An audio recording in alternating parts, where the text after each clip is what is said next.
You talked about the EU market sort of slowing down. EU market definitely has been slowing down, and their worries stem from many facts.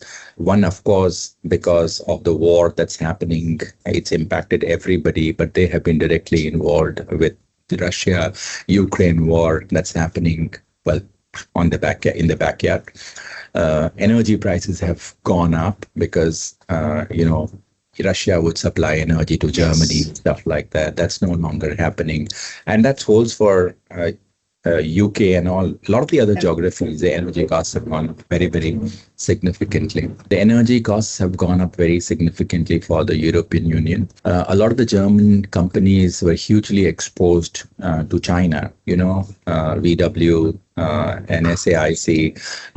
And interestingly, the Chinese stopped buying international brands. The European companies or vehicle makers did not graduate or transform to electric as fast as the Chinese did. Nobody did, in fact. The Chinese sort of literally shifted focus of buying only Chinese brands. So the profitability of the European companies from China literally vamoosed. So the profitability from China is under, or those who had exposure to China, for the German companies, that's really under pressure. That's dried out. Okay, the domestic market isn't doing very well for them, so they're under tremendous pressure.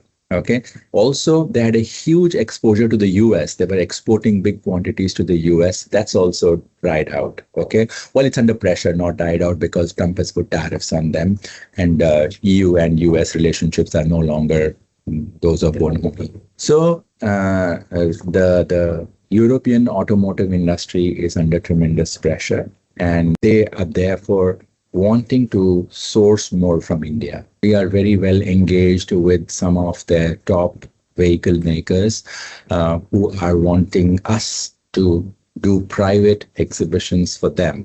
Within their private exhibitions are called tech shows, where